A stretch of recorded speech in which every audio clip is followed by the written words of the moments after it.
The Office of the Coordinator of Inter-American Affairs presents Southern Brazil.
Thousand miles south of New York lies the proud Republic of Brazil.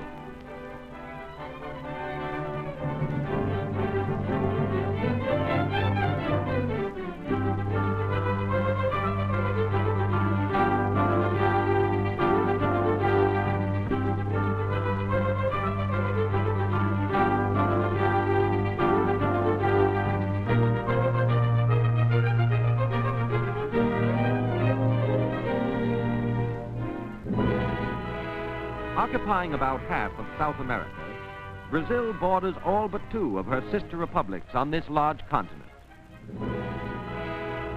From Belém in the north, gateway to the world's largest river, the Amazon, to the seaport city of Rio Grande, Brazil's southernmost extremity, this immense and fabulous land is being transformed from a sprawling agricultural country into an industrial nation, bound and held together in one enormous framework by a single purpose, Brazil's march of progress.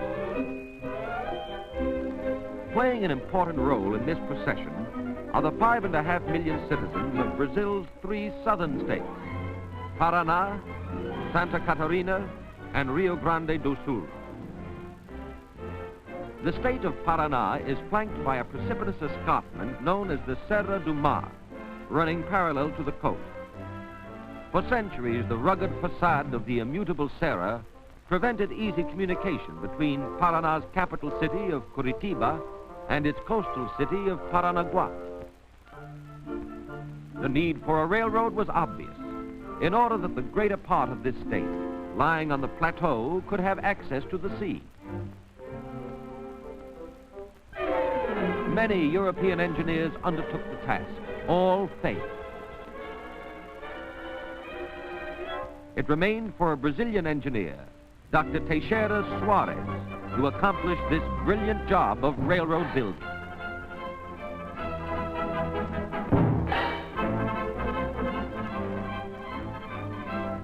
In 1885, the 70-mile link was complete. Now, as the train leaves the Paranaguá station and rolls along for 25 miles over a solid and comparatively level roadbed, it is difficult to realize that 50 years ago, all this was deep in mangrove swamp. The train begins its steep ascent. In the next 29 miles, it will follow the pack train trail used in early colonial times by the miners and cattle ranchers. It will wind its way from sea level to a height of 3,000 feet by crossing many viaducts and bridges. Most of these cling to the massive shoulders of rocky peaks. Some are strung across deep ravines and gorges. 14 times it will go through long tunnels hewn out of solid rock. Up and up, until at last the Serra yields and the rails run out on the level. 16 miles away is the highland city of Curitiba. Curitiba is a clean and handsome city. No signs remain of the turbulent mining camp that stood here in the 1650s, nor of the remote trading center for ranchers that followed. Modern structures stand wall to wall with richly ornamented stone buildings of the last century, of which this 60-year-old cathedral is a fine example. Most impressive of Curitiba's buildings is the University of Paraná. Its medical school is considered one of the finest in Brazil. Each year, on September 7th, Brazil commemorates its Day of Independence. In Curitiba, as indeed throughout Brazil, young and old join the parade of a people's pride.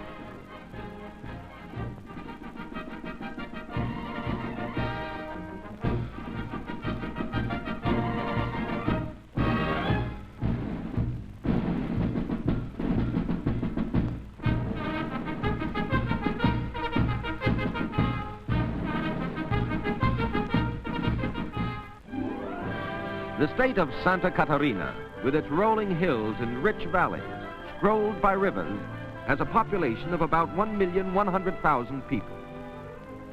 Its capital city of Florianopolis lies in the curve of an island and is circled by the blue waters of the South Atlantic. Unlike Curitiba, whose problem it was to gain access to the sea, Florianopolis was faced with the problem of how to link itself with the mainland, more than half a mile away. In 1938, a bridge spanning the channel was completed. Appropriately, it was named in honor of Hercílio Luz, a former governor under whose administration this project was begun.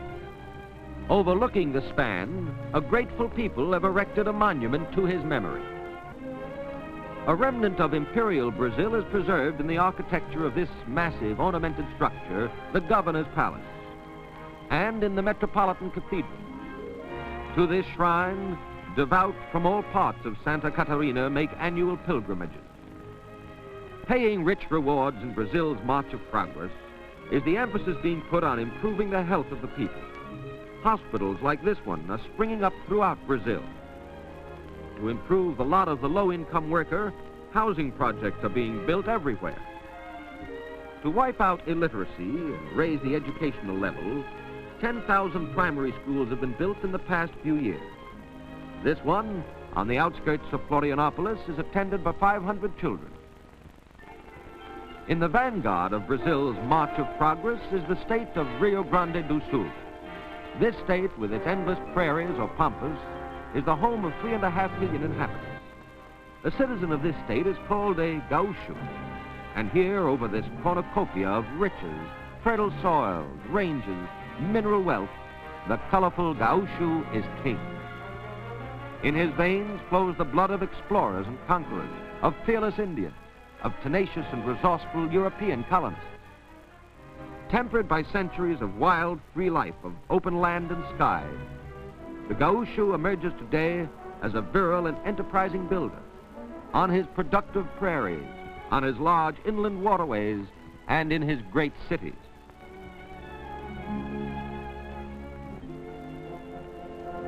Brazil is the 4th largest producer of cattle in the world, exceeding in number her cattle-producing neighbor, Argentina. Cattle, escaping from early colonial Spanish and Portuguese posts, have roamed the Brazilian pampas since the middle of the 16th century.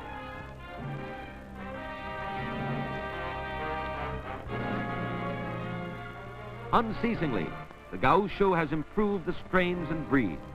Until today, herds of thoroughbred cattle graze the range as far as the eye can see. The breeds are numerous. English, a prize bull of this breed. Dutch, better known to us as Holstein. Herefords. This champion sold for $50,000. A few of his proud offspring.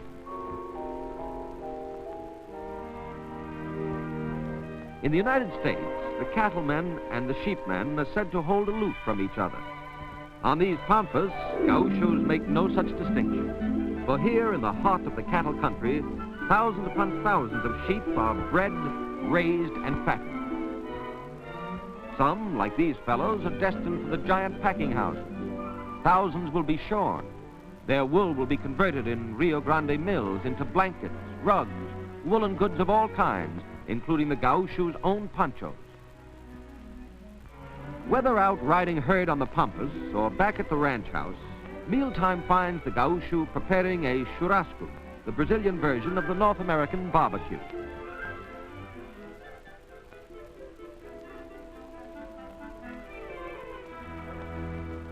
Day in and day out, year in and year out, over hot coals buried in a pit, he roasts his favorite cut of beef and lamb.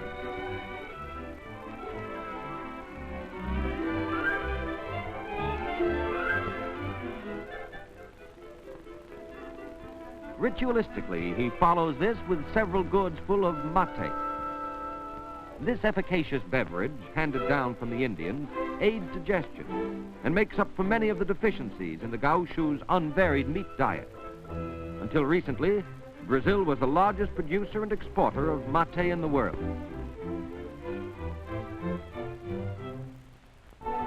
Though Rio Grande do Sul is principally devoted to raising livestock, it is also the granary of Brazil. First in the production of wheat, corn, barley, rye.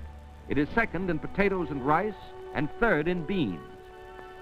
Rice and beans constitute the basic foods of a Brazilian. As early as the 16th century, rice was being grown in Brazil. The soil and climate of the country lend themselves admirably to rice cultivation, producing numerous varieties.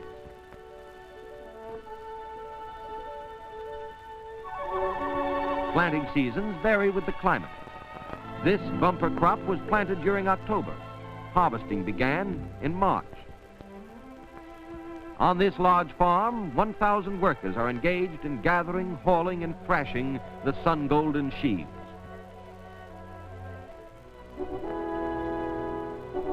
Obviously, all this great wealth in livestock and crops had to find an outlet to the markets of North Brazil and the world. A more careful look at the map will reveal that though the South Atlantic washes the entire eastern border of this state, there is not one good harbor along its lengthy coastline. For centuries, sandbars and shoals prevented ships from safely entering the deep waters of the Lagoa dos Patos, Lake of the Ducks. Gaucho enterprise, by widening the channel, created a 250-mile landlocked sea and converted 3 inland cities into seaports. The first of these is Rio Grande, at the mouth of this man-made passage. Until the 20th century, this old city was left to dream of its days when it served as a fort against the Spanish. Outliving its usefulness, it carried on as a fishing village and cow town. With the opening of the channel, it has become a bustling port for ships of all nations.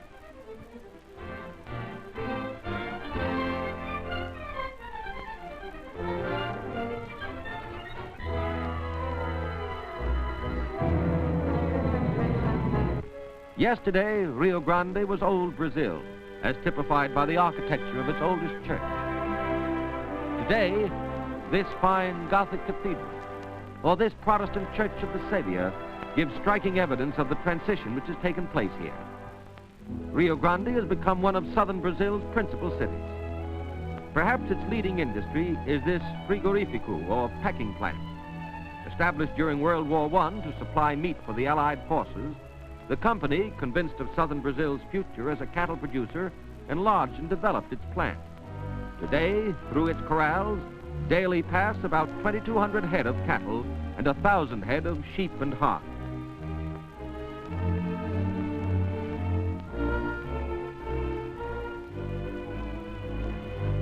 The packing plant provides its employees with a recreational center. In addition to a fine clubhouse and golf course, there are tennis, basketball, and volleyball courts. Rio Grande has recently stepped up its educational program. This school, completed in 1942, has an enrollment of 1,000 students. This newly built radio station is symbolical of Rio Grande's newfound vigor and her determination to continue to keep pace with the times. Thus, an old city joins Brazil's parade of progress. The opening of the inland waterway of the Lagoa dos Patos has given impetus to the growth of the city of Pelotas. Residents of Pelotas also are in step with the forward surge of Brazilian industry. The impressive Commercial Club building and the busy airport stoutly affirm that fact. To round out and give meaning to their homes and families, the people of Pelotas have erected beautiful houses of worship.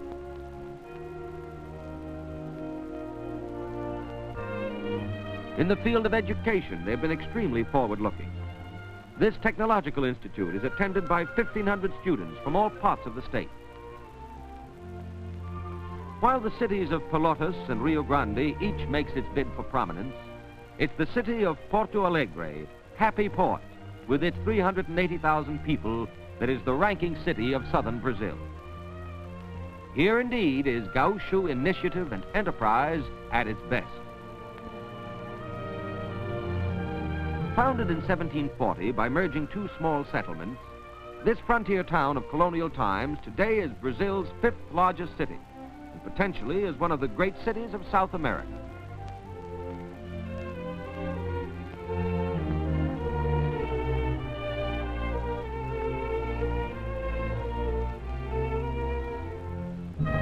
Through its port passes most of the commerce of southern Brazil. Grains, fruits, vegetables, cattle, hides, wool, lumber, and minerals.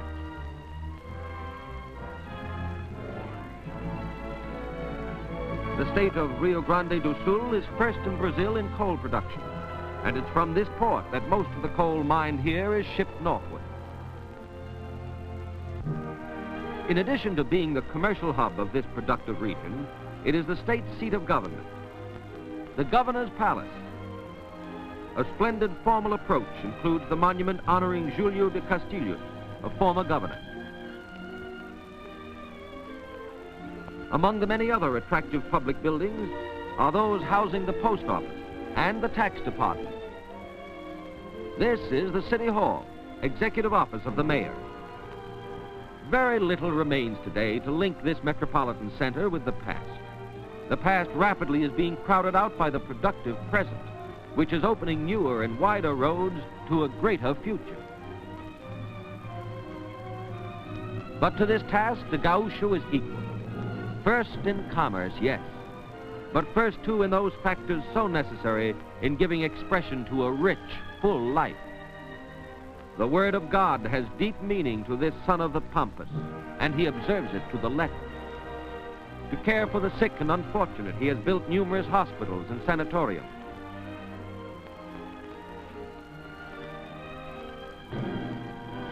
For his sons and daughters, the Gaúcho has provided fine schools and institutions.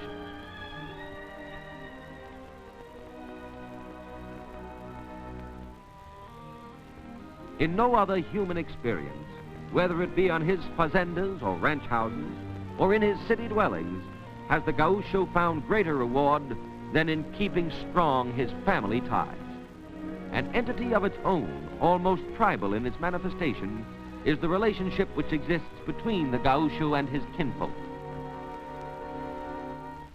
Among the many monuments which stand in this Gaúcho city, two are significant. This one was erected to the memory of General Osorio. On its base are inscribed his words: "The day I am told that civilized peoples have celebrated their brotherhood by burning their arsenals will be the happiest of my life." The other one was erected in reverence to the memory of General Bento Gonçalves. Inscribed on it are his famous words: "Countrymen, the name of the homeland never sounded in vain in my ears." Love of country, love of brotherhood and peace, that's the credo of the Gaúcho.